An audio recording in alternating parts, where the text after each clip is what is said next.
So, good afternoon. I want to welcome everyone to our session tonight on DBQ Quick Writes. I would like to introduce you to Amali Kent, the beautiful lady in the top of the screen. She's fantastic, and she's going to be sharing with us some different ways that we can use DBQ. And so I will at this time turn things on over to her so that you all can get started, because she has a child to get to soccer practice as soon as we're done so that she doesn't have to do push-ups. So we want to, by all means, get her out of here on time today. So thank you, Molly, for being with us. Thank you, Kay, and good afternoon, educators. It's so nice to see so many familiar names on the participants list. Hopefully throughout the session, if you feel, feeling a little feisty, you can turn your camera on so we can see you too. But as Kay said, this whole session is all about DBQ Quick Writes. So hopefully at this point, most of you have attended a DBQ training in the past, or at least have had a chance to look over some of the materials that Kay has sent over to you. So this particular session is all about creating mini lessons using those DBQ resources. As you know, those of you who are familiar with the DBQ binders and have gone through the DBQ training, those DBQ lessons are quite robust. Sometimes, it takes a week, maybe even a little longer with younger students. And many teachers want to use pieces of it. So that's really the goal with these quick writes, is to make sure that you can use, pieces of a DBQ to help your students with not only historical thinking skills, but also writing, which they need to do, when they go on the real world, because that's one way of communicating our claims, not just orally, but also through writing. So as you can see, our session goals is exactly what we're going to get you up to today, to be able to confidently create these quick writes and give you work time today to collaborate with each other and create at least one lesson to use with your kids. So again, that is the goal. Couple of housekeeping items. Kay has already dropped the active agenda in the chat. That has anything and everything you need for the day, but also additional resources to help you get started or to advance the work that you're already doing. So make sure you save that to your Google Drive or to your desktop, just so you have it as a reference resource throughout the year. Be ready for lots of talking, lots of working. We'll be in breakout rooms at least twice today. Okay. Before we get going, I want to kind of poll the audience. It doesn't have to be a formal poll, but if you don't mind, in the chat, in one thread, could you share where you teach for me? Because for some of you, it's been a while since I've worked with you, what you teach, and most importantly, take a moment and tell me a little bit about where your comfort level is with DBQ project. Maybe you use the print, maybe you're using the online, maybe you've done both. Maybe you're like, Amali, I'm ready to take your job at this point. I've heard you talk so much, and that's okay too. So take a minute, educators. Where you teach. I have a poll created with those questions. Oh, do you? Okay. Thank you. Yes, please. Right. Thanks, Kay.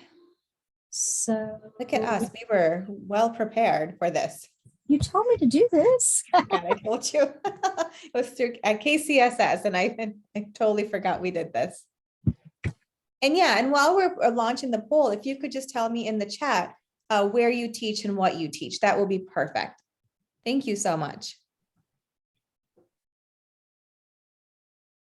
Great.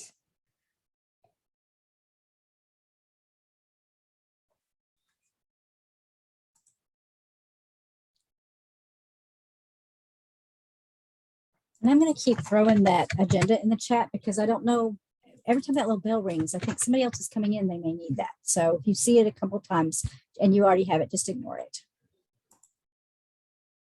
Thank you all for putting in the chat where you teach and for answering the poll.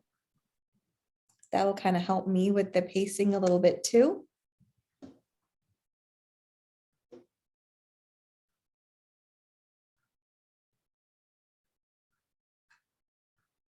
See where Toby is.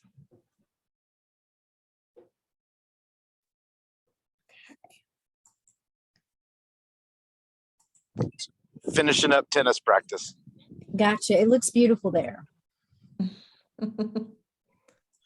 Warmer than this morning. That's always good. Great. Does anyone need any more time to wrap up the poll?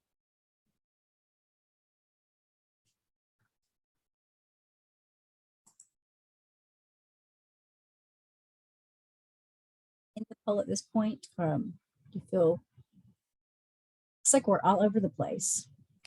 Okay, let's see. I don't personally see the data. Okay, sometimes it's hidden behind one of the million open tabs, but I don't see it. Let's see. Little, Can everybody else see the poll? is it just me? It could be user error on my part. Y'all give me a thumbs up if you can see the poll. Can nobody see it?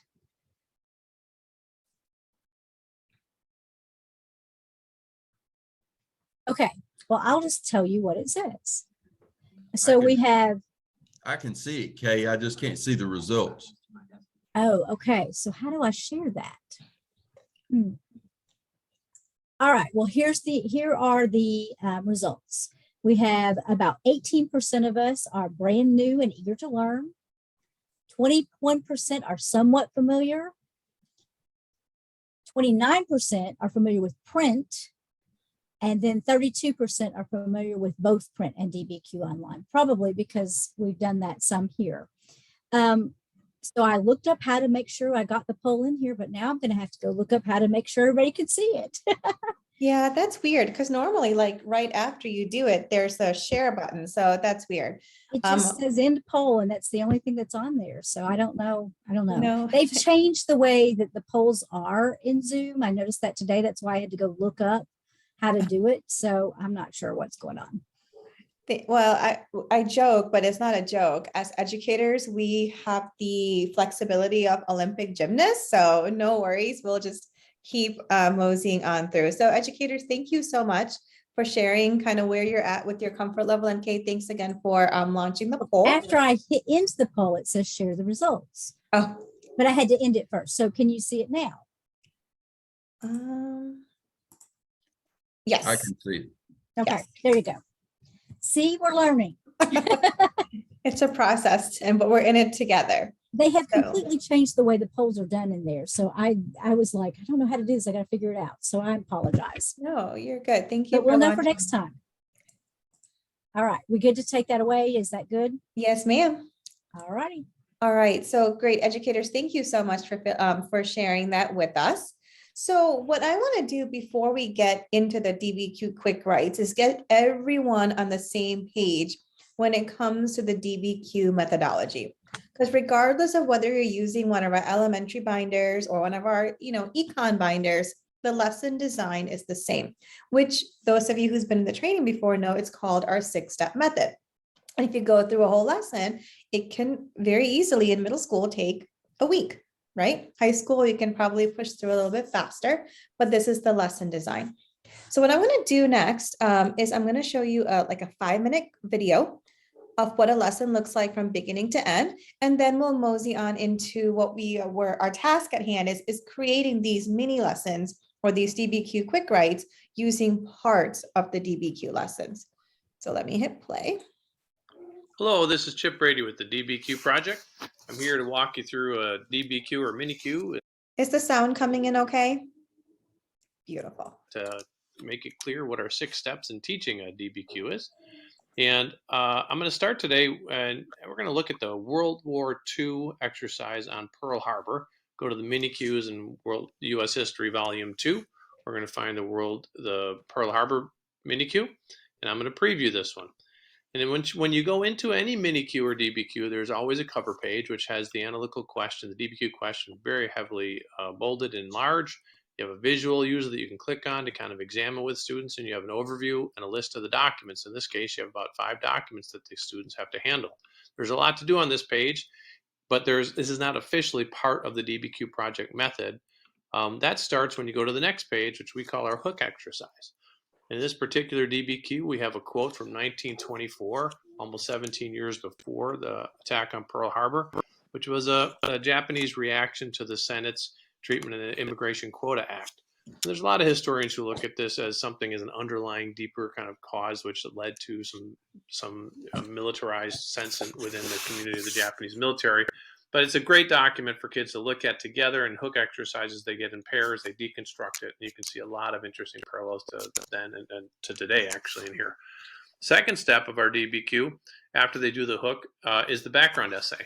And this is one where we often do multiple reads. We often use the audio support feature here as for one of the reads. We have the kids chunk the text, they get inside, they define key terms, but mostly we give them a contextual background so that when they dive into the question, why did the Japanese attack Pearl Harbor in 1941? They have some sort of sense of the history behind it without giving away the question. This is an equity piece for us to get all kids at a platform level of understanding before they dive in.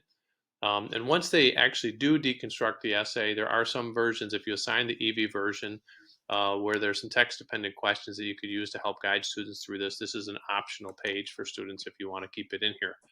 The third formal step after the background essay is understanding the question and pre-bucketing.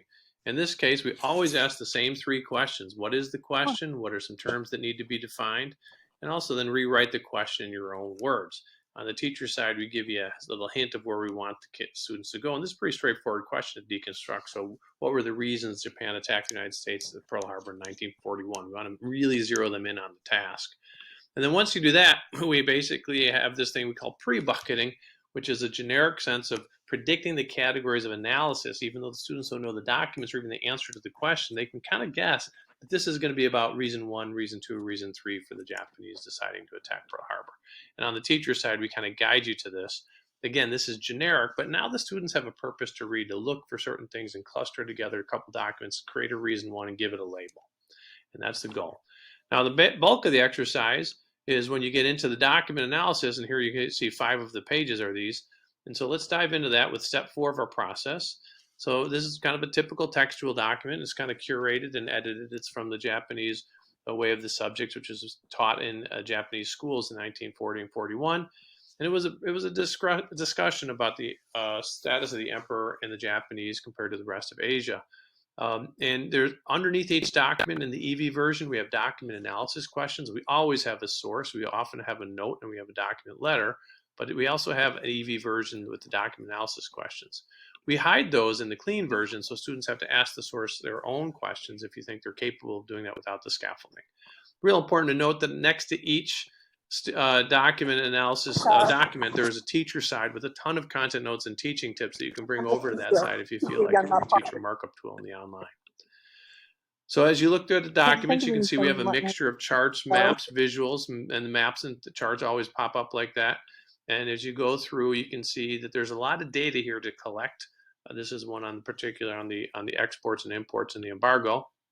And once the students get to the end of the document analysis, we send them into a pre-writing activity page, which is really the final bucketing and chicken foot exercise, which is really a thesis development device.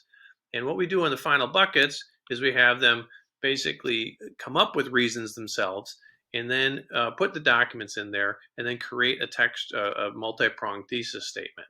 And once they do this, they can jump into the outline, which is basically a standard outline which goes through and has them create a thesis and roadmap and a claim, evidence, reasoning for each of the body paragraphs. And once they're here, they're really off to the races. So we hope this is helpful. This is a walkthrough unit for the 6 steps. Good luck with everything with DBQ. So educators, couple things again before we go on to this quick writes portion of our session. Again, just as a refresher for those of you who's been through the training, and again, for those of you who are new, when we're looking at a full DBQ and we're looking at the 6-step method, the first 3 steps are really prepping our kids for that source analysis, right? We get the buy-in through the hook. We make sure they have enough content knowledge so they can contextualize with that background essay. We make sure they understand the question. And the bucketing helps us with our organizational tasks, like what kind of evidence am I collecting? Am I looking at 2 sides of an issue? Am I looking for reasons or causes? So we're setting them up for success. Then step 4, That's the hard work. That's when they're going through the different sources, analyzing those primary documents, secondary, and so on, right? Extracting that evidence. And step 5 and 6 is what they do with that evidence. It's helping them communicate that claim, right? Drafting their claim through that chicken foot, that kind of thing. So again, this is really higher order thinking, and we're going really in depth with our kids. In the district that I worked in, our district expectation was 1 full DBQ a year. Not a year, excuse me. Kidding, rewind, totally kidding. 1 per quarter. So 4 full DBQs a year from the hook to the essay. But in between them, we can certainly pull things from the DBQ binders to use with our kids. And that's kind of what I'm going to help you do today. Use pieces of these larger lessons to support literacy as well as your historical thinking skills. 2 more quick things and I'll pause for questions. 1, if you have not been to a training before, once again, that active agenda has a gold mine worth of resources. There is that recap video that we just watched, a document with best practices for each step. All the things that I'm going to talk about today, I have handouts and screencasts for reference material. But there's also quite a few things for getting started with DBQ.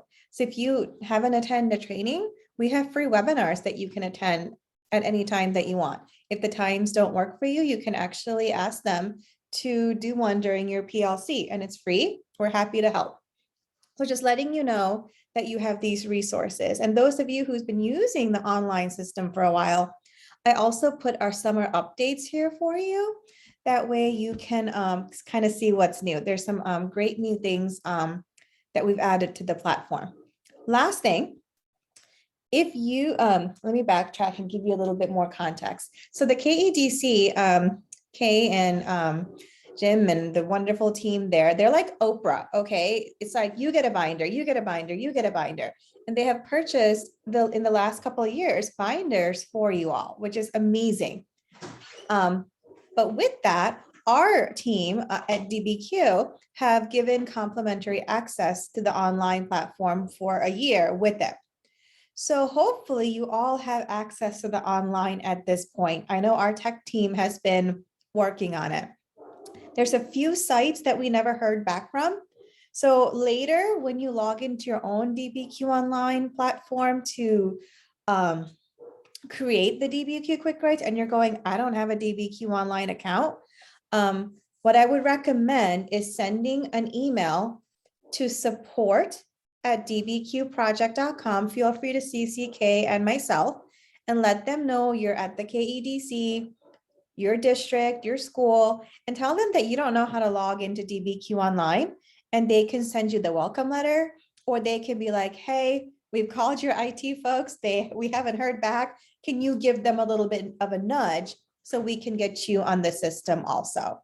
So once again, if by any chance you're like, DBQ online, what you talking about, Amali? Send that email to support and we can get that going for you, okay? So before we jump into really looking at Quick Writes, any questions for the good of the group?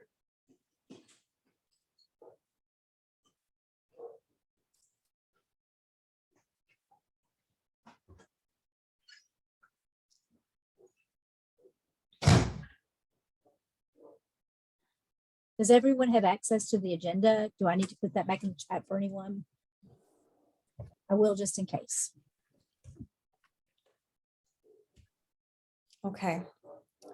All right. So again, if you have any issues with that login with your teacher accounts, please send an email to support@dbqproject.com. Let them know where you're from and that you're part of the KEDC, and we'll make sure to get you what you need to get going. All right. With that said, back to our task at hand. Now that we've reviewed a little bit of what the whole lessons look like. So let's jump into Quick Writes, okay? And again, I so apologize for the barking dogs. Do you all hear that?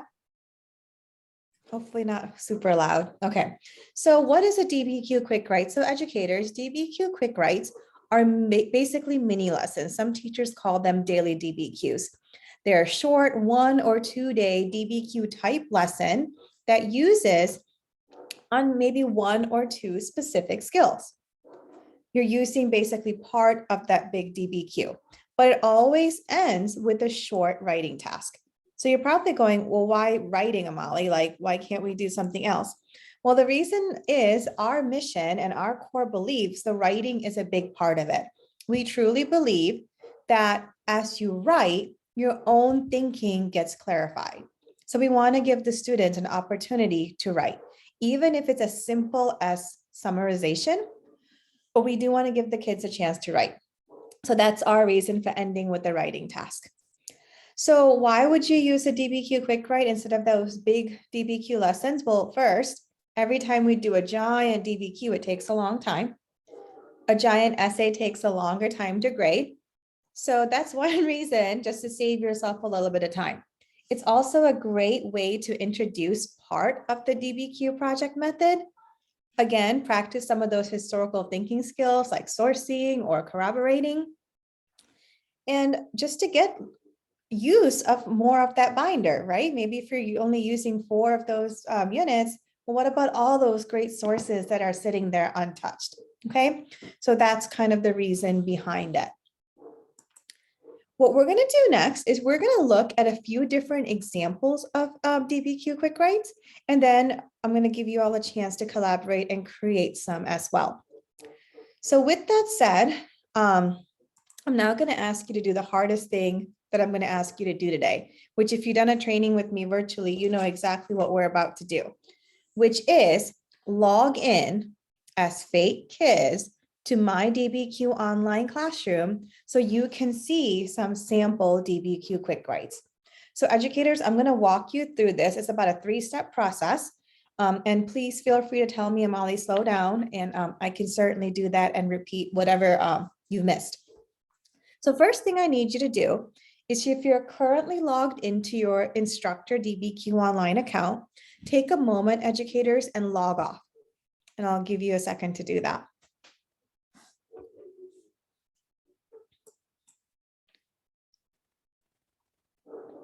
Next thing I need you to do is, if you can go into your active agenda,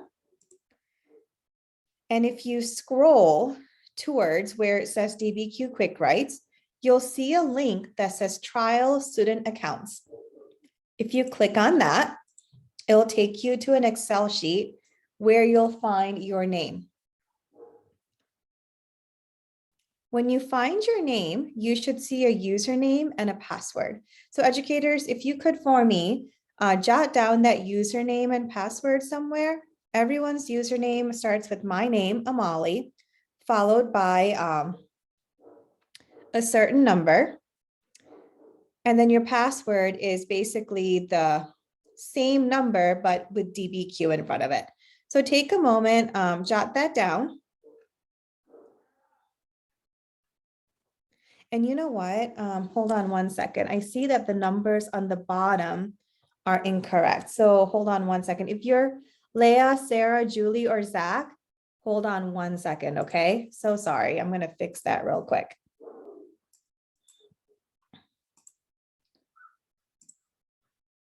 All right. So sorry, guys. Little tech difficulties today.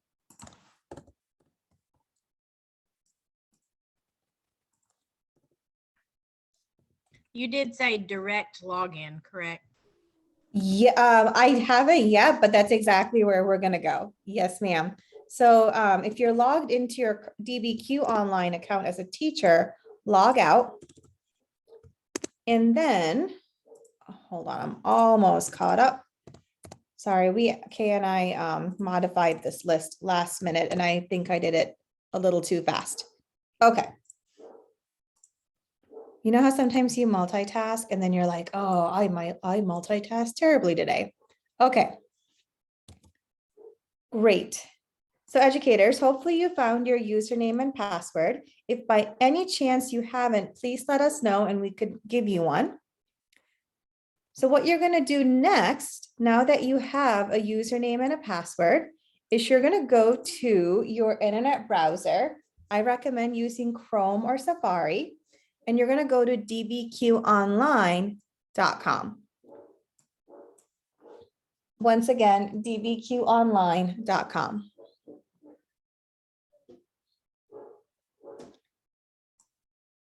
Once you get there, you'll see on the right-hand side where there's a place for a direct login. Please take a moment, educators, and put your username and password in, and it'll prompt you for a class code. If you get to that spot, we're in the right place. So educators, do me a favor. If you made it to the place with the iPad asking for a class code, can you let me in the chat that you made it? Just let me know, got it, there, hallelujah. Hurry it up, Amali, whatever you want to say.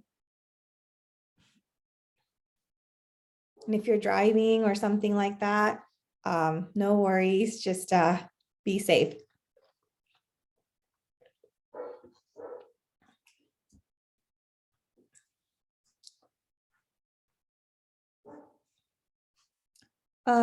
The Greer family, let me give you guys, can I just say it? Do you mind if I just say it out loud? Mr. Greer, can you take 66? So IMALI 66 is going to be your username, and DBQ66 will be your password. And then Mrs. Greer, you're going to be 67, okay? IMALI 67, and then DBQ 67. And it's also on the username. Sorry, on the screen where with username and password. Just got to change the numbers up.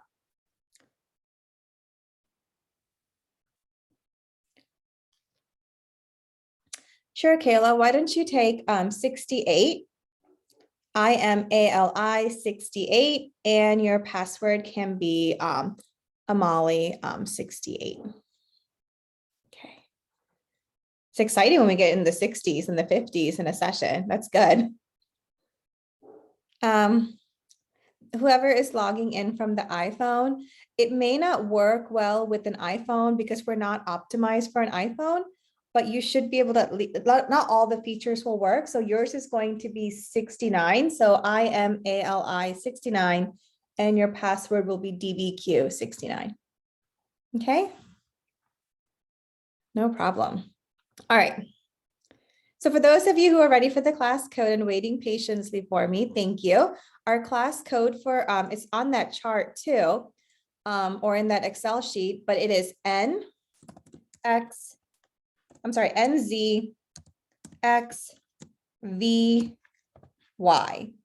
And I just put it in the chat for you also. So take a moment, put that into where it says class code, and educators, you should see a class that says first period, KEDC Quick Writes. Does anyone need a couple of extra seconds? Like I said, this is the hardest thing we'll do today.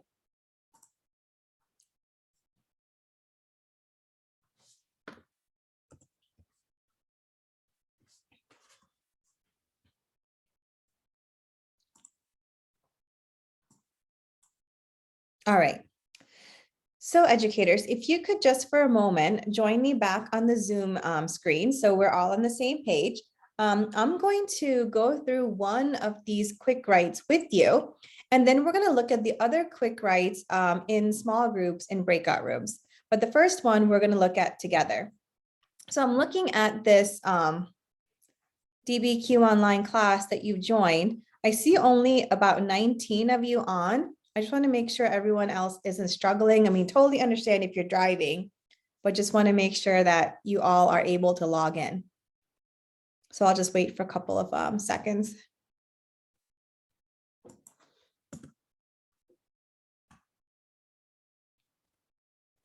And if you need us to repeat anything, please don't hesitate to ask.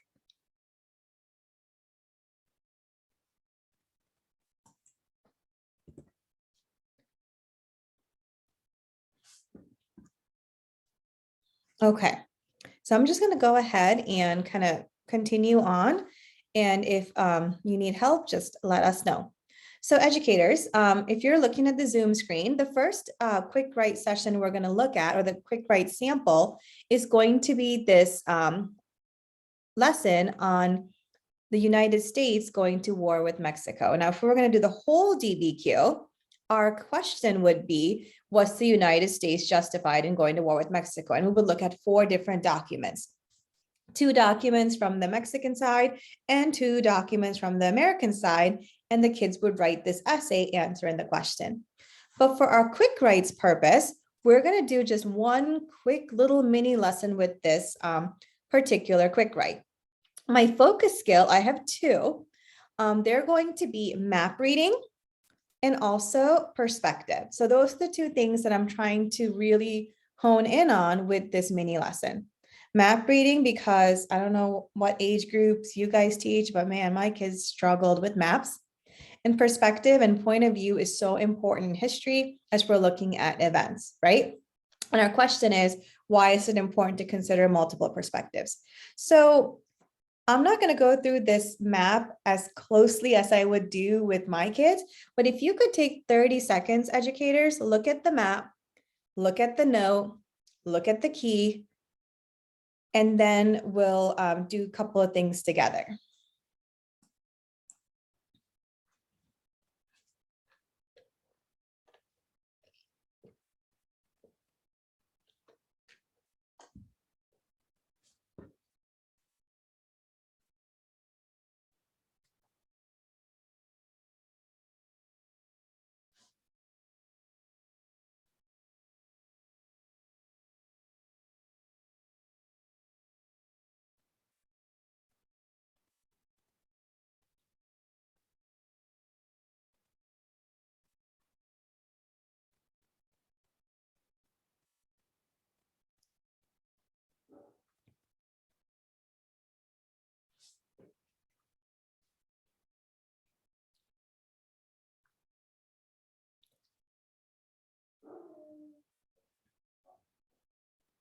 All right, educators. So again, if I was doing this with my kiddos, we definitely look at this key closer together. I would read the note out loud, and I probably talk a little bit more about the Thornton affair itself, as it is, often considered a catalyst for the Mexican-American War. But since we're adults and we have some other things to do, I'm just going to kind of move through this pretty quick. So if you don't mind, I'm just going to ask some questions. Feel free to unmute yourself and shout out or put it in the chat. So first of all, educators, we have 3 different color patterns happening in the map.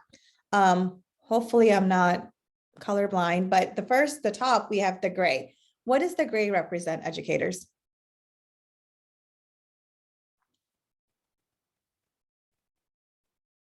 Thanks, Claire. We have Texas, right? Or the US.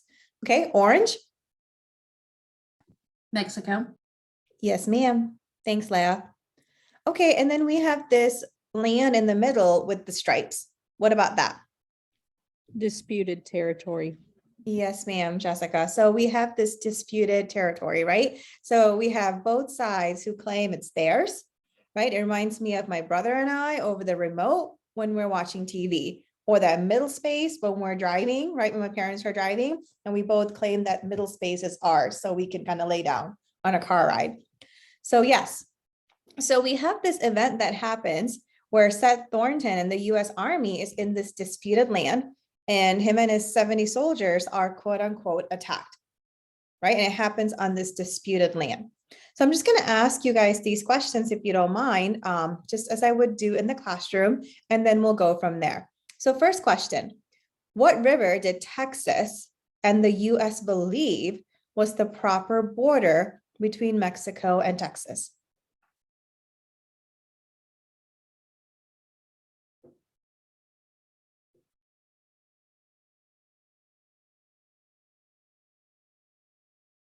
Exactly, the Rio Grande, right? So they believe that their territory pushes further south. Thank you. What about question 2? What river did Mexico believe was the proper border between Texas and Mexico?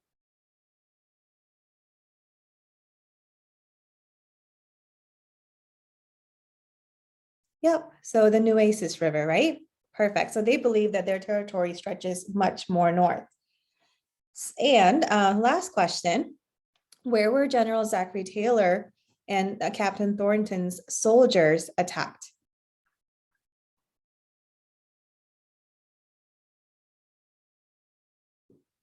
north of the Rio Grande. Exactly, exactly. In that disputed land, right? Exactly, Joshua, thank you. In that disputed territory. So let's talk about perspective. We have two armies battling it out. Let's talk to me a little bit about perspective of the US. No, let's start with Mexico. Let's start with the Mexican perspective. You guys, why is the quote unquote Mexican army, quote unquote, attacking the American soldiers?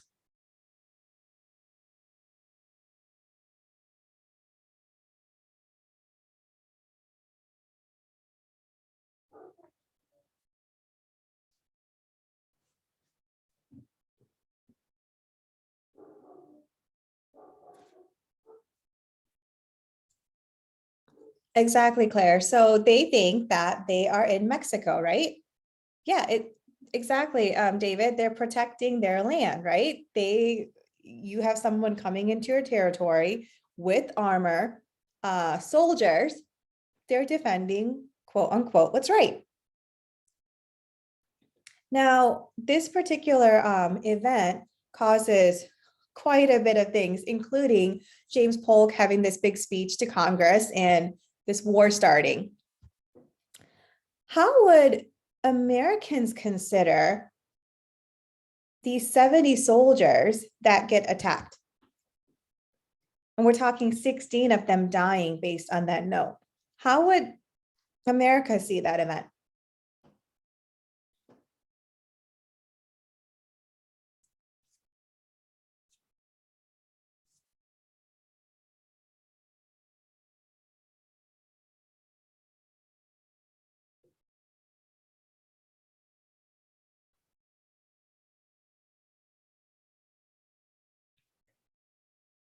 So Sarah, I like the word that you use, unprovoked attack, right?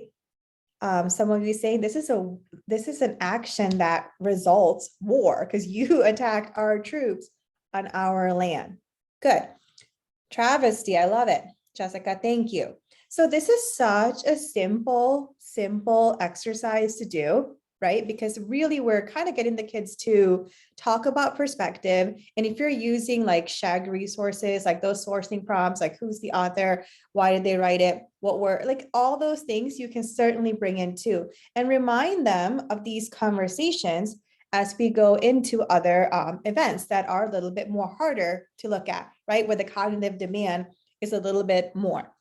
Yeah, exactly, that bias, David. It's really important, right? To talk about that. So here's our final writing task. In just a moment, educators, I want you to use the drop-down menu to go to the student essay section where you're going to do your final writing task. But your writing task is a little bit different today.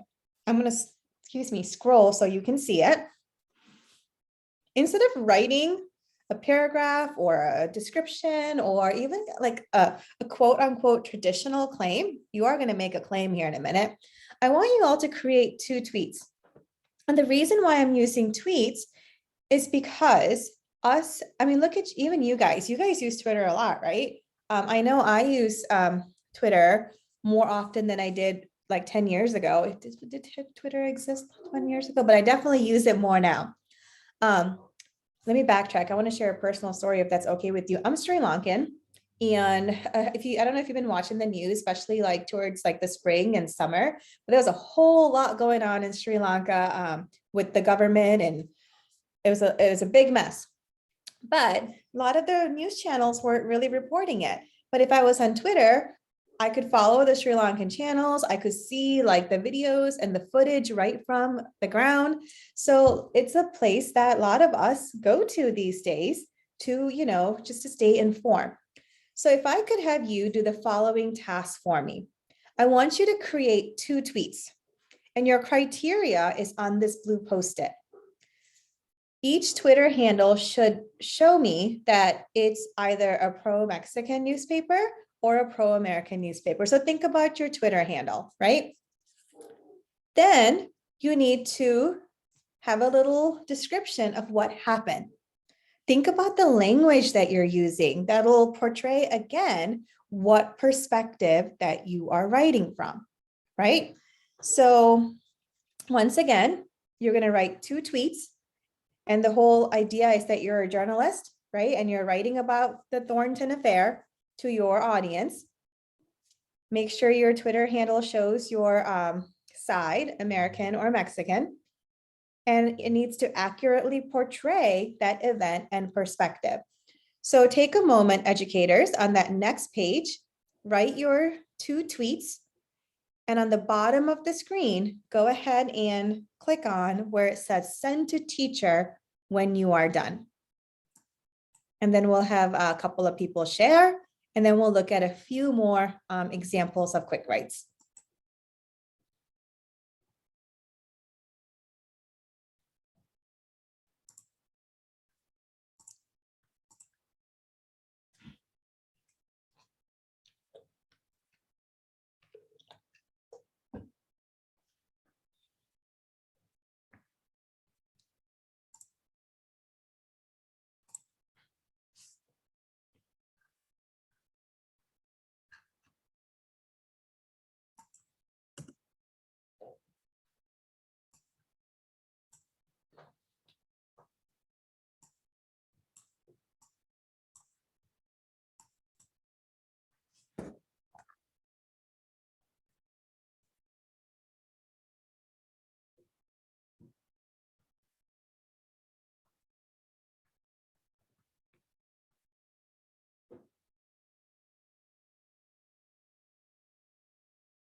Remember, it's Twitter and not Facebook. Okay, so not like 3 paragraphs. It's just a tweet.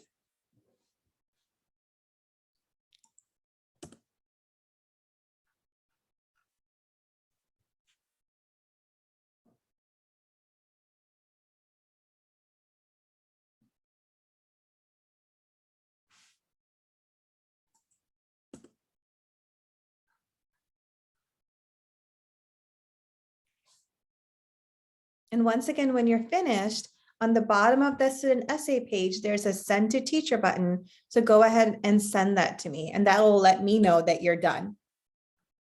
User 33, I got yours. Thank you.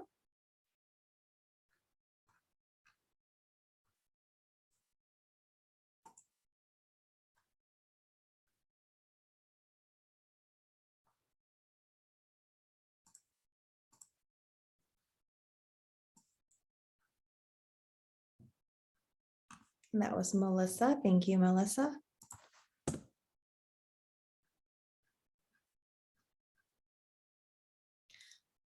Yeah, no problem, Cole. It's not, DBQ Online isn't optimized for a cell phone, so no worries at all.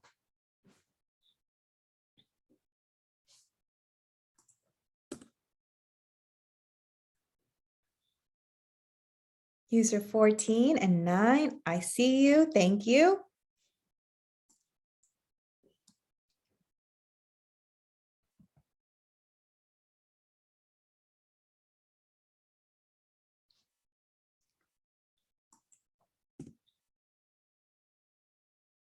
$60, thank you. We'll wait a couple more minutes.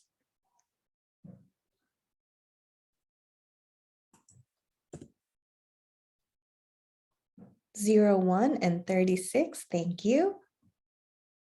And if you're wondering what are these bingo, numbers I'm calling off, it's the ones that's assigned to your name that you logged in with. Okay, more coming in. Thank you.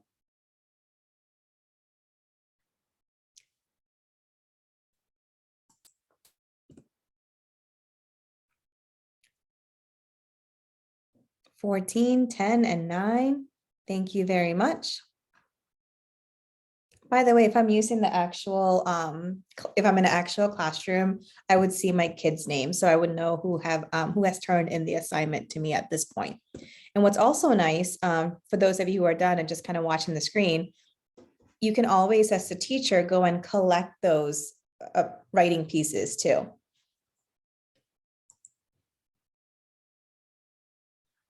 Okay. Yeah, no worries. Again, if you guys are driving, oh my gosh, please be safe. No worries. Okay.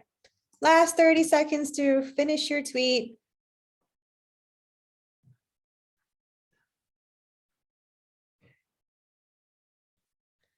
So the next question I'm going to ask you in about 20 seconds is, are there a few people who's willing to let me share your tweet with the group? If so, let me know what your number is in the chat. And that's that same number that you logged in with, and I'll project your work to the group. Jessica, volunteer, number 22. Thank you. Anyone else? 22, 36. Uno más, por favor. 66. Okay. All right. So let me start with 22. Jessica, thank you. So let's see what Jessica tweeted. So I can definitely see from her Twitter handles whose perspective she's writing from. We have the Houston Chronicle, and then we have Mexico City News. So Jessica, thank you. 16 soldiers died from unprovoked Mexican attack in U.S. territory. 70 of our men in the skirmish. We must get the Mexicans back their territory where they belong. All right, perfect. I definitely hear from your word choice, right? The event it's reported in a certain way. And that's something that, again, that we have to remind our kids that the word choice that the author is using plays a huge factor, right?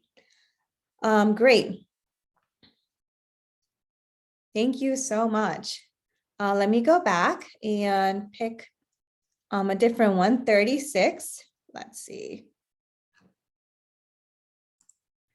And 36 was Natasha. Thank you. I like that you have your hashtags included too.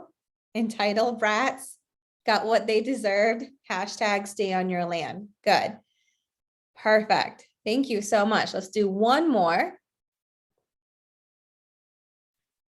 Say 51. So Micah, you said you did one from the wrong perspective. I'm curious what you mean by that. Let me see.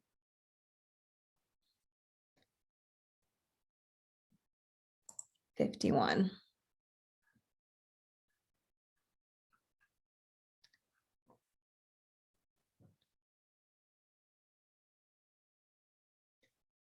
Oh, I gotcha. Okay.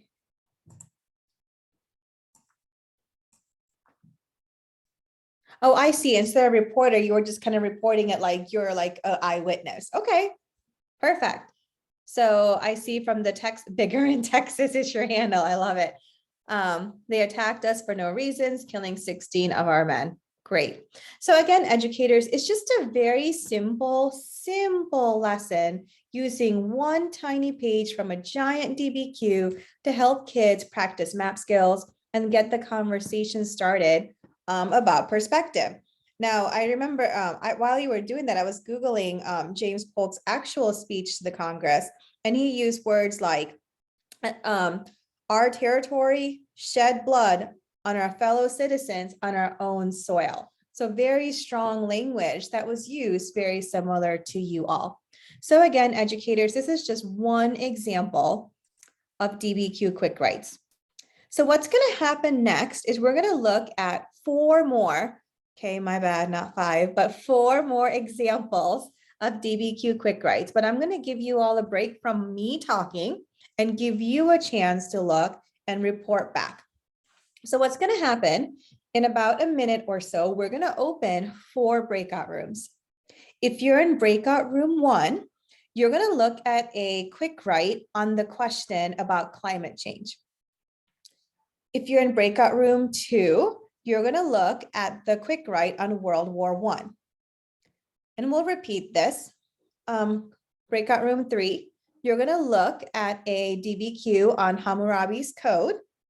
And then group 4, you'll look at the DBQ on life on the plains. It's basically just in order that it's written in on the class page.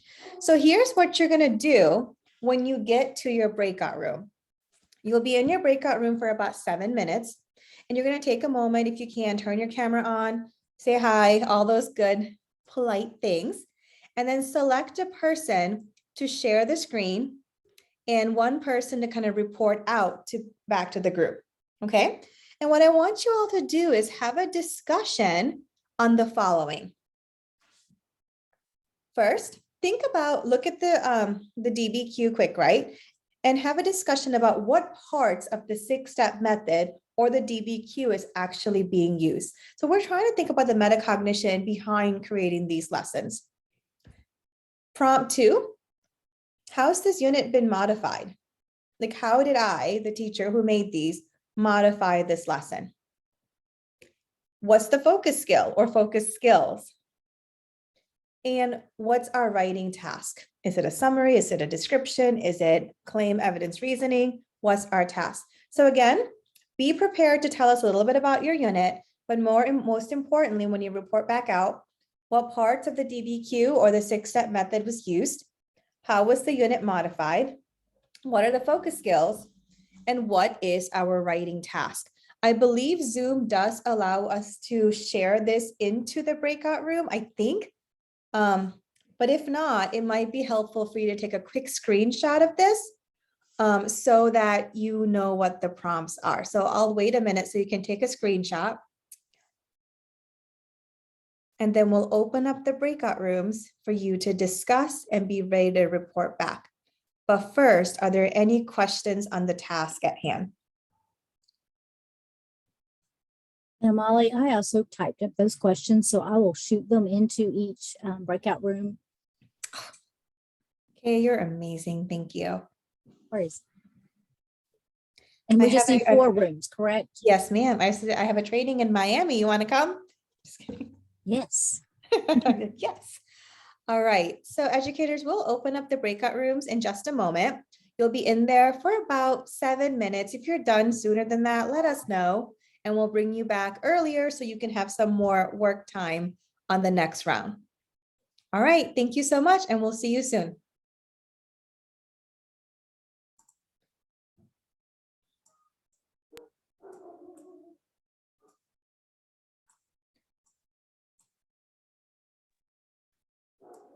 So what I did, Molly, was I just typed up those questions and I broadcast them to all the rooms.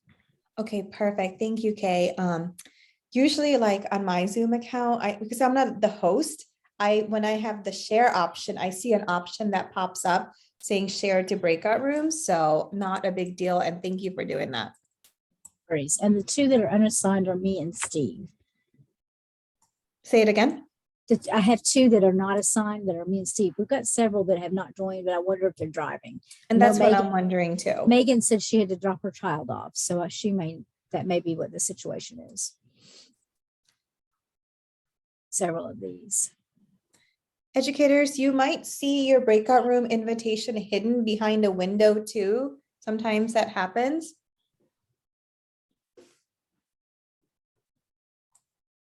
Do you want me to set a timer? No, I can do that. Do you want to stop recording for a little bit and then we'll restart? Thank you. It says all breakout rooms will close in 48 seconds. Fantastic. And those of you who are back, welcome back. Nice to see your lovely I'm loving faces. I'm loving seeing people's faces. And everybody's so beautiful. Y'all have a good looking group. We really Okay. do. And they're not just good looking, they're phenomenal in every way. So guys, I was talking to Gilda Lerman today about getting some training to come in for us and about doing the Alexander Hamilton education program for you all. So I'm super excited about that. But I was really bragging on you all. Told him y'all were phenomenal. Well, I just took a picture of who I could see just now, a screenshot, because it's nice to see your faces. I think everybody is back. Educators, welcome back. I hope your conversations in the breakout rooms were fruitful. So what we're going to do next is I'm going to have each breakout room share a little bit about what you saw and those prompts that you discussed. I'm happy to drive the screen for you. So can we start with breakout room 1? If you could go through those prompts, tell us a little bit about your DBQ quick write that was assigned to you. So, hey, I'm gonna talk about this one, what we talked about in our group. So we had the DBQ about climate change. And so we noticed in this one that they were using the cover, the background essay, document G, document H, and the student essay. We saw some of the modifications. They had changed the compelling question in this, the overarching question, away from the original and to how does climate change affect coastal countries? And we felt like that was just based on the documents that were being used. So that was what they were really looking at for that. They also added on the documents, on document G and H, step-by-step instructions of how to analyze the tables and the charts. And then they also added in, instead of the full essay, just to do a paragraph answering that compelling question. And so that was added on document H as well. The focus skill for this, we thought, was analyzing data in tables, because documents, the 2 documents that were there were both tables or charts that the students would have to read and have to analyze. And then the writing task was to write a paragraph to answer that compelling question instead of a full essay. Rockstar Allison, thank you. That's exactly right. That the focus skill there was reading data, like reading charts, because those are sometimes difficult for kids to do. So this DBQ worked out so well that it had 2 documents that are the same types of text. So we could really kind of hone in on, how do you read a table? How do you read a chart? How do you use numbers to talk about a topic? So that's exactly it. And we did modify the question. Instead of having a full long DBQ on climate change, we looked at one aspect of it to keep it manageable and to be done in 1 or 2 class periods. Allison, thank you so much. Thank you for going first. Okay, what about the group that had World War I? Okay, so I was in that group. So we had, originally there were 6 documents in this DBQ, but it was shortened to 2. So the cover and the background essay remained. Document A is a map of the Alliance system in 1914. And then document B was the political cartoon with everybody pointing at each other.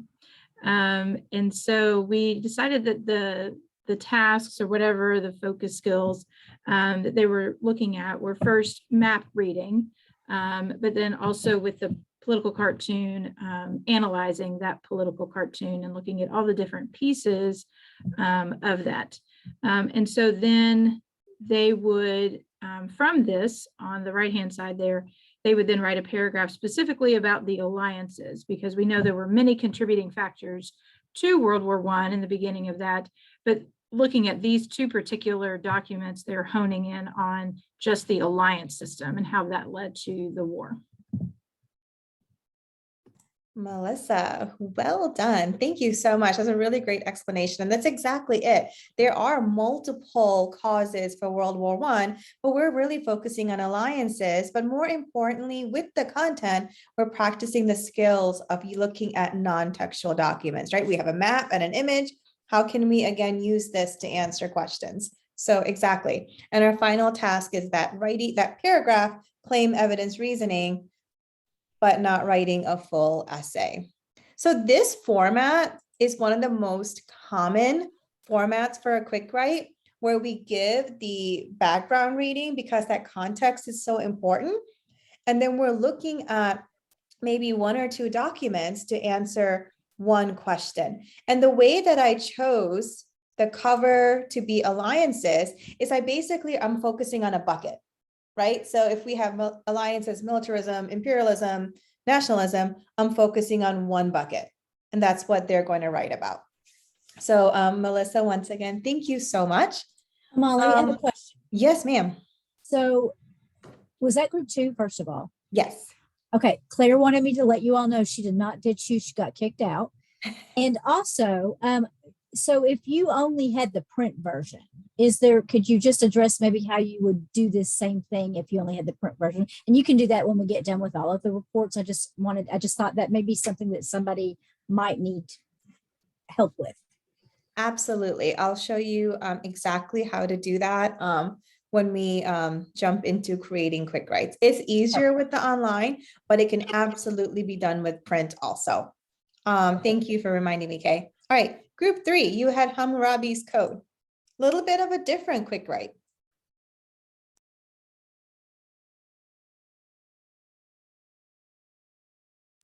Group 3. Bueller, you muted. I guess I will do it then. So for our DBQ, the part that was used was just the background essay. And the teacher information there on the side really focused on questioning and close reading. Students were asked to skim through and do kind of like a pre-read and then create questions of things that they wanted to learn more about based on that skimming.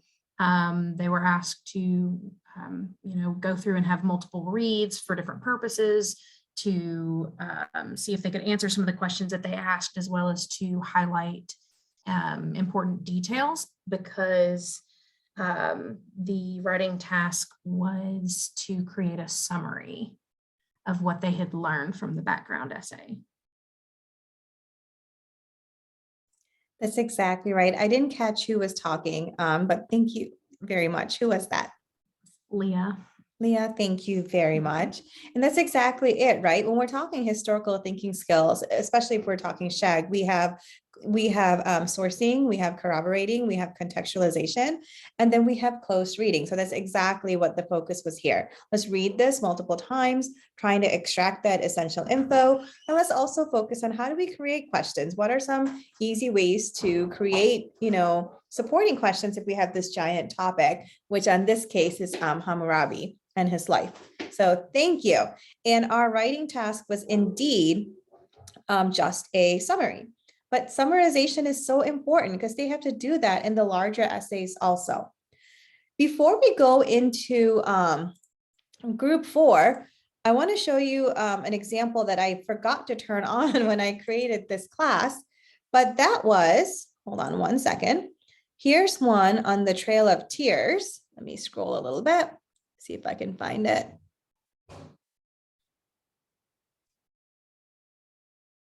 Okay. Here's one with just the hook exercise. And in this particular DBQ quick write, we're just focusing on sourcing. We're reading a personal account of someone who went through the Trail of Tears. And our focus skill is sourcing. So again, you can bring some of these prompts in from other programs. All right, last but not least, oops. Group 4, you had Life on the Plains, a letter home.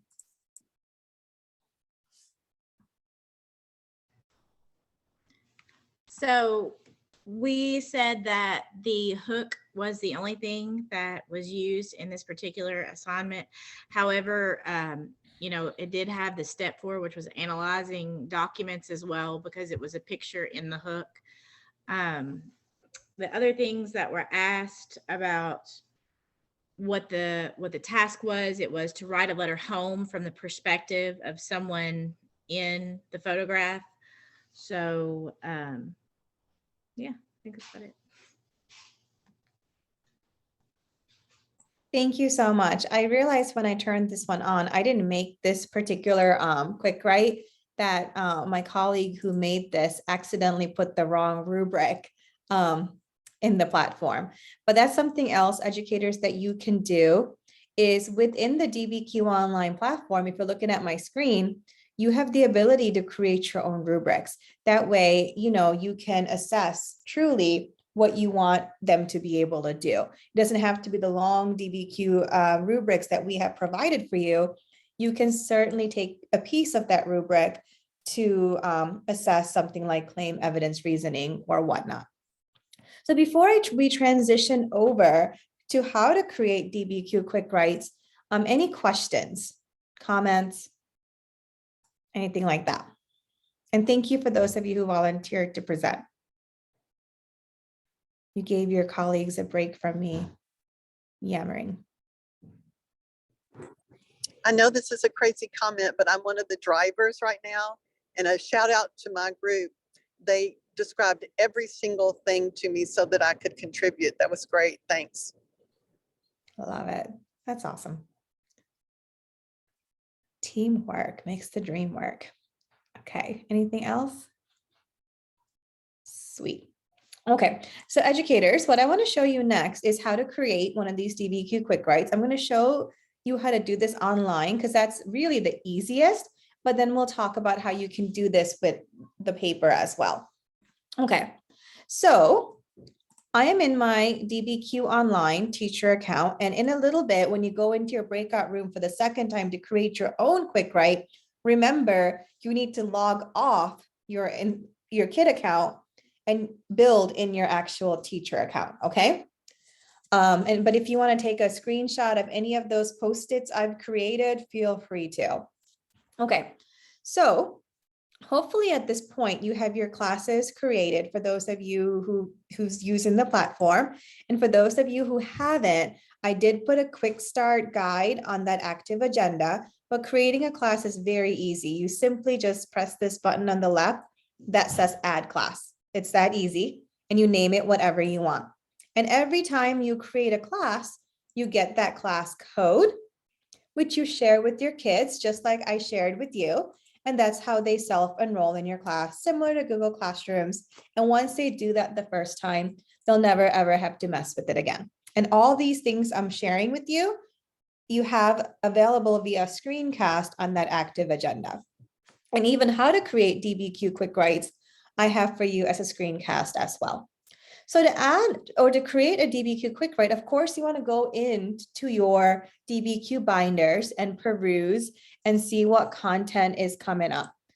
For me personally, these are my prompts. This is what I'm thinking about before I go into the actual creation. I think about what content is coming up, and is there a DBQ that's aligned to that particular content? Then I also think about where my students are at. Are there particular skills I really need to focus on with them that some of these documents or those upcoming DBQs can help you practice, whether again, it's sourcing or close reading, maps, whatever. So then I'm going to use part of that DBQ, which is what I'm going to show you how to just pull that one part. And then as I create my task, right, that final directions, I really want to ask myself, is it clear for my kids? Do they know how they're being assessed? That kind of thing. So these are the prompts that I use to help me create a DBQ quick write. So that is kind of the thought process behind it. And let me now show you the how. So once I'm in one of my created classes, the first thing I'm going to do is I'm going to click on this button that says add assignment. So let's say I want to work on sourcing, and I just want to look at one primary source and work on sourcing.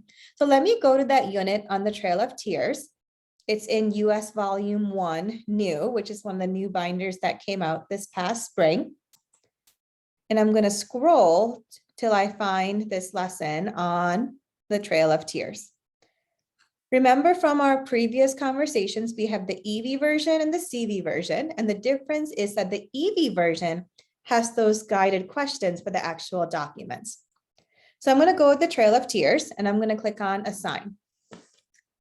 Now, when you're creating a quick write, you always want to go with the prompt that says Customize, because you're taking pages away and you're customizing this unit. So here's this whole unit, and of course, I would have previewed it up to this point. And what I can now do is basically deselect or take away any pages I don't want to use. It's that easy. So I'm literally going to keep my hook exercise page on. And the only other page I absolutely need to keep on for the kids is that last page, so they have a place to type their final writing, whether it's a summary, whether it's a paragraph, unclaimed evidence reasoning, whatever. So educators, it's that simple. Then, if you're using the online, the only scaffolds that really pertain to a quick write is the audio read aloud and the Spanish translation. The new binders, the Spanish isn't on yet. It'll be in the spring. So for this binder, it's the choice. Do I want to turn the audio read aloud on for the kids? And the other choices deal more with the actual essay, so I'm not worried about that. If you want to turn on a rubric that we have created, or a rubric that you have created, you can certainly do that as well, okay? And then I'm just going to go ahead and click on Save and Publish. And then it's going to give me my final prompt. And that final prompt is, do you want to mark up this lesson?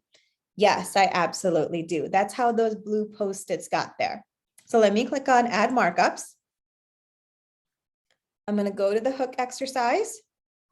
I'm going to grab a Post-it. So maybe I'm going to put some sourcing prompts on this. You guys are seeing what a terrible speller I am. And then so on, right? And same way, I'll add my final writing task. And educators, that's it. With the online platform, it's that easy. And then I'm going to click on Return to Assignments. Two things that I want to do while I review this. One, don't think that this is your final draft.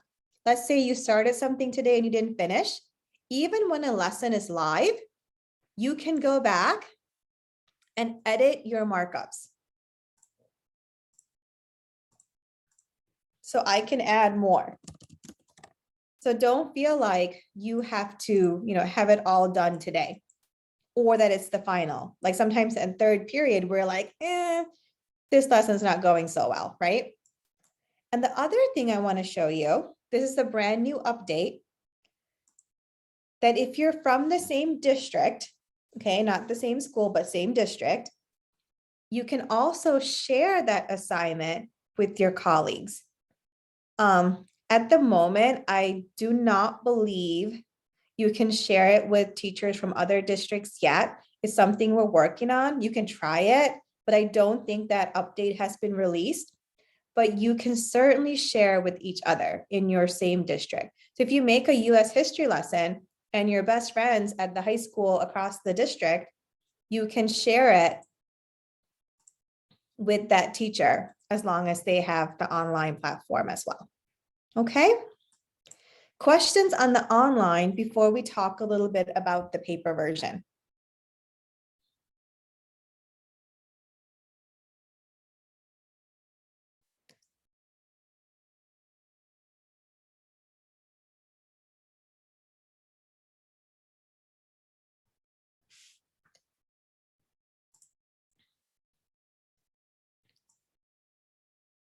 And Brittany, I saw your question that, so everyone, when they selected the binder that they wanted, was given a survey to fill out, like who's your IT person? That way we can reach out to them and get the integration going. We have heard back from, I would say like 90% of the IT folks. There's a few sites that do not have access. I'm not sure if you're from one of those schools or not, but if you send an email to support@dbqproject.com, we can figure that all out. And you might have to kind of push your IT, be like, hey, DBQ needs you to fill this out. But Amali, also, if you are new to Aspire or Achieve, we may not have purchased you a DBQ binder yet. We are hoping to do so this year. But we have to wait till we have to look at budgets before we can do that. So that may be coming. So it may be that it's something that you do not have an account because you joined this year, and those people that have accounts did so as a part of Aspire or Achieve last year. Thank you, So- Kay. And one cool thing Be though is watching that for it. We will be doing that. We're I was hoping. gonna- the cool thing is though, we are a site-based license. So if you have a colleague from your school who did attend last year, they filled out the survey. So let's say 3 people went to the training. That means you have access to probably 3 different binders. But again, it has something like if IT never got back to us, and our IT folks send like 4 rounds of emails, y'all. So if they didn't get back to us, you might not have a login, but let them know and they can work on getting that fixed. And for this particular training, once we get everyone started on their task at hand, I can talk to you all individually too. So that's how you would create this online. Paper-wise, guys, you kind of have to think about like old school scrapbooking. You have to get your physical binder, same thing, right? Look at the DBQ and you're gonna pull out the pages that you're going to use. The way I've done this in the past is I first made a photocopy of the pages that I'm gonna use. That way I don't accidentally mark up the nice master copy of that DBQ unit, right? So let's say you're using 2 historical documents in the background essay, pull those out, make a copy. Then on that copy, go ahead and add your prompts. Okay, you can do that by putting a post-it, but some way to distinguish to the kids, this is what I need you to do. So it's a little bit of piecemealing. That's why I said the online's a little bit easier, but you can absolutely do this with paper. I know that because I've done it. So then once you have the prompts all done, you're just going to copy it for your kids, okay? So like I said, it's a little bit of like the scrapbooking type where you have to kind of make it, but that's how you would do that. Questions before we give you some work time?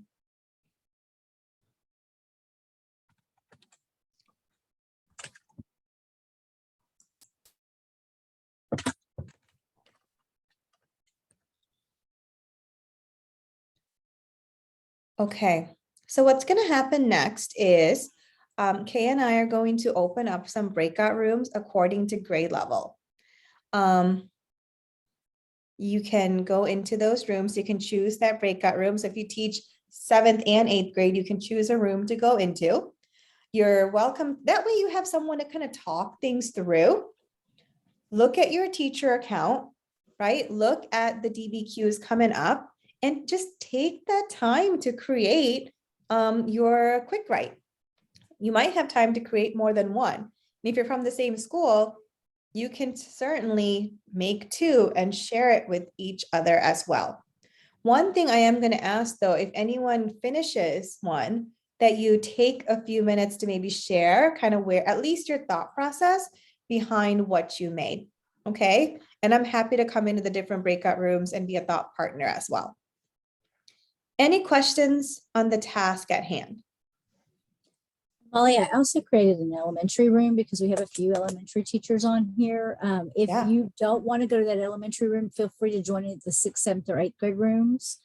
When we send you to breakout rooms, you get to choose the room. So just make sure that you know that you won't be going directly to a room. You'll have to pick which room you want to go to attend. Exactly. And guys, if you go to a breakout room and you just kind of want to work, that's cool too, right? Like you can just be like, hey guys, I'm working on this. Turn the volume down and you can work, but they're there for you if you need someone to bounce off ideas. So with that said, we will see you around 6:15, 6:17, right around 20 minutes. And if you are having any individual, questions that need to be addressed, stay in the main room. Kay and I will help navigate those, and then you can join a breakout room when you're done. Thanks, everyone. We'll see you in 20 minutes.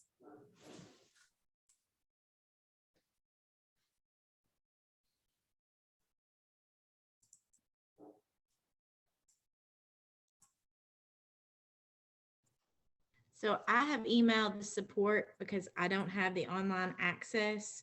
I also need to email my IT guy to say, look out for this, or Micah, that would be good. Let them know there might be an email coming, or maybe to check to see if there's an email already there, because there probably is.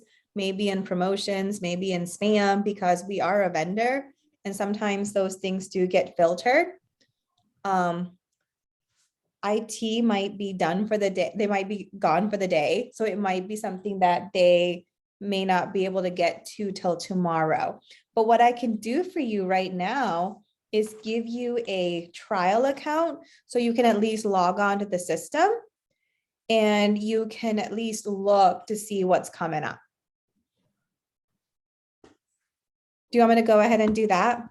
That would be absolutely amazing. Thank you so much. Of course. So Micah, what I'm And- gonna, sorry, go ahead. Micah, why don't you go ahead and Will had put in the chat that he had emailed support earlier, and I know Julie did the same thing. So if you want to email support and Carbon, copy me, myself and Amali in that as well. That way you'll know when maybe they'll communicate with you and you can say, hey, you know, whoever you have to talk to there in your district, I just got this email, you should have gotten it too. So maybe they will include you in that. The support that I did was like a form, so Okay, I can't CC you on it. Like it was Right. the DBQ, like it had me fill somehow out. CC'd me on something that he did earlier. So I'm not sure what he did. He may have done something differently. But I can copy and paste. Why don't you do the form and then send us, Amali and myself, an email that you did that. Okay. That way we can follow up. And Micah, in that Excel sheet earlier where you accessed your trial account as a student, I just put some new credentials in. You can use that to log in now as a teacher. So go back to that direct login page and put the new credentials I put in there. It's in pink. You should be able to access a fake teacher account so you can at least preview things. So because I wasn't part of Aspire this past year, I don't have the binder or anything like that. I won't have an account yet. Is that correct? Now, Brittany, is there anybody else in your school that's a member of Aspire or Achieve? Yes, Heather and Hannah, So Heather you McGuire, can, Hannah Laswell. Oh, okay, What district and what school? that's Rock Castle. and Okay. Rock Castle Middle.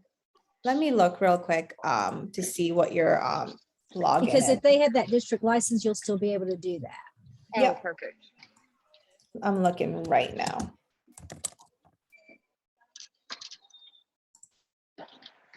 Heather lots of has loaned me her project book that I was going to make a copy of. I just hadn't gotten around to that yet. So Brittany, Rock Castle has a Google integration. So what that means is go back to DBQ Online, Okay. make sure you're logged into your school email so you can be authenticated. Okay. When you get to DBQ Online, you should see a button that says login with Google on the left. Okay. If you click on that, it should take you right to the platform. If by any chance it doesn't, that means IT, when they sent us data, didn't send you over. And we Okay. might have to manually add you, but we can do that tomorrow. That takes like 30 seconds once our IT team gets the email. Okay. So you said it was dbqonline.com. Yep, and then on the left, you should see where it says login with Google, but you have to make sure you're logged into your school email. Okay.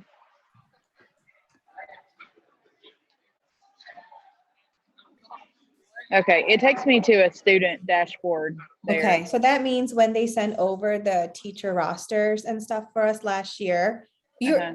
are you new to the district too? I am. I That's started in prob- August. It's probably why. So Brittany, Okay. once again, if you could send an email to support Okay. and let them know this is the school that you're.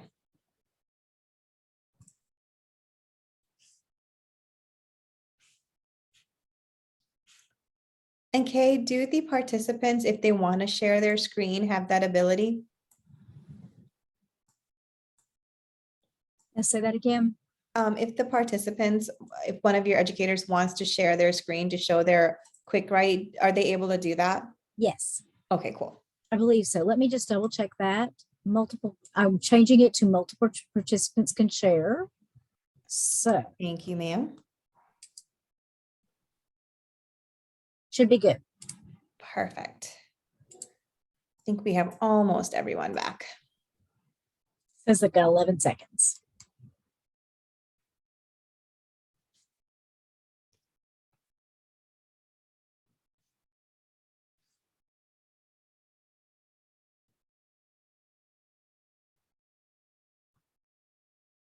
All right, educators, welcome back.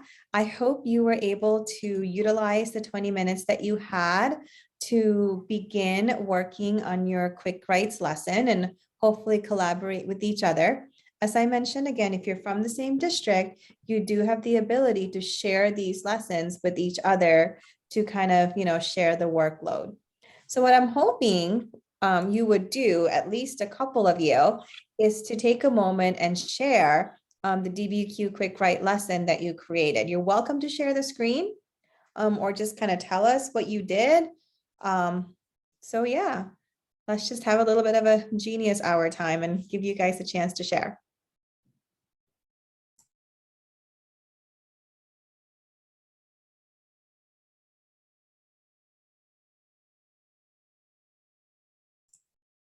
Anyone feeling brave? I don't mind sharing if we need somebody to go first. Thanks, Jessica. Okay. So share my screen. Yeah, you're absolutely welcome to. Okay. So let me find my DBQ. Okay, so here's the DBQ thing that we worked on. We have, we did what caused the Salem witch trial hysteria of 1692. We wanted to use the EV version because we all felt like we're in agreement that our students, we were in the 8th grade group, needed a little bit of guidance on those questions, that it was very difficult for them to come up with their own, especially if this is, one of the first few times that they're doing this. And so we went through the different documents, or we went through the, and selected the different documents that we were going to use. We wanted the hook exercise. And we wanted, of course, the background essay with the questions, because we feel like they need that historical context or it wouldn't really make a lot of sense to them. Oh, sorry. And we use documents A and B. So both of them have charts, and we kind of thought it would be good for them to look at the charts and be able to analyze those. Allison was really good at guiding our group. She was kind of the rock star here. So then document B, again, had charts as well, and they are related to each other. Then we also really liked document E because it was it's just very interesting about how the eastern half gained wealth and political influence, and in the West, people became poorer and lost their political influence, and to see which section had more people accused of witchcraft. And we wanted to see if we could get our students to make that connection and go back and look at the first two documents and try to connect those together. So that's what we did. That was our assignment that we created. Wonderful. I know document E is such an interesting document. Did you get a chance to discuss what your end task might be? Are you just going to have them write a paragraph, or and it's okay if you didn't get that far? This is what we got. Okay. Yeah, and this is this is something you could do instead of an essay. Is just have them write that paragraph, right? You can still do claim, evidence, reasoning, like, what caused the Salem witch trials? Tell me in one body paragraph. So thank you so much for being brave and sharing. Can we get one more, if you don't mind?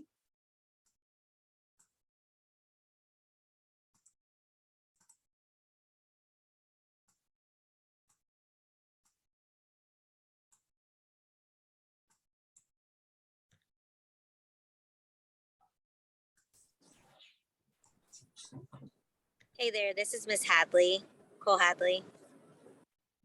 Good afternoon. Do you mind sharing? So right now we are doing a writing piece due tomorrow, and it's actually about when is war justified. We're talking about the Revolutionary War. We're getting the students to look at 3 different events or acts where they look at it and say, okay, is war justified? Why or why not? So we have a graphic organizer, rough draft, and final. This is my first year teaching social studies. And so I've loved watching how the students' brains work, and how using these graphic organizers helps with their retention and memory of the subject. Absolutely. And if you need, I know you guys are finishing it, but for next year, if you need something pre-made, the hook exercise for the DBQ, the causes for World War I, has the kids do exactly that. There's like a couple of different scenarios, and their job is to rationalize. Would you go to war over this? Why or why not? And it might be a scenario like president is assassinated, or imminent danger, but like they're very debatable, some of them. So again, that's the hook exercise for World War I. If you just need a quick something already pre-made. So yeah, no problem. So educators, thank you so much for taking a minute and just sharing a little bit of what you were discussing. So as we wrap up, I just want to first of all, thank you for your time. I know there's about half of you who's been to a training before. So for coming back and just looking at a different way to utilize these resources. And again, if you need further support, please note that again, on the online platform, there's PD videos if you have not gone through the training. We do have self-paced PD that you can take. If you're interested, please let Kay or myself know. We can, get you information on that. But on that active agenda, you have a place to sign up for a webinar. There's tons of screencasts I put together in one spot for you. But again, don't ever hesitate to reach out if you need anything. And also to utilize your colleagues. There's so many Aspire and Achieve teachers who's been through the training, and they're just rock stars at using DBQ resources and just in inquiry in general. So also just, utilizing those folks in your schools as well.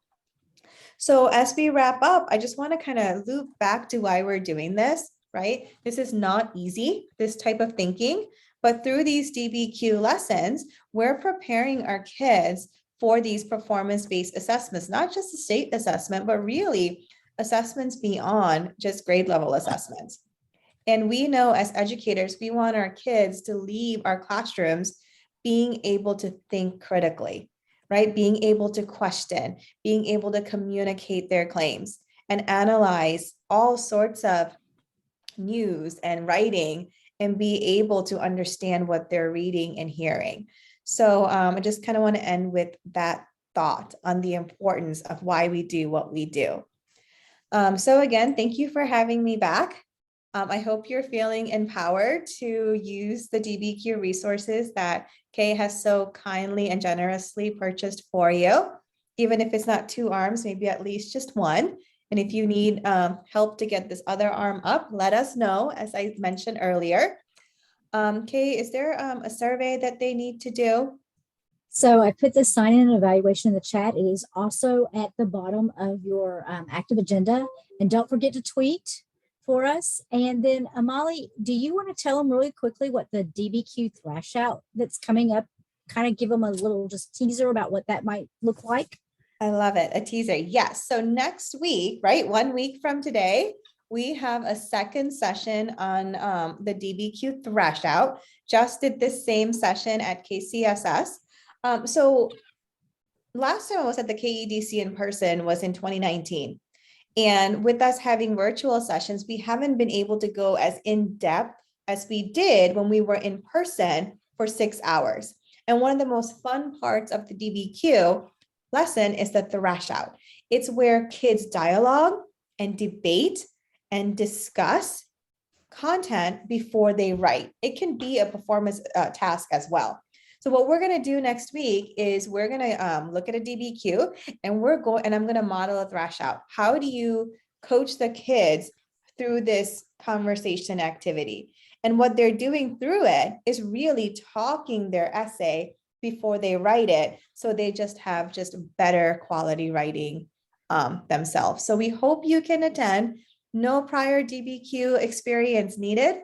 We'll hopefully see you there for a night of dialogue and debate and discussion. That's my plug. That's all I got.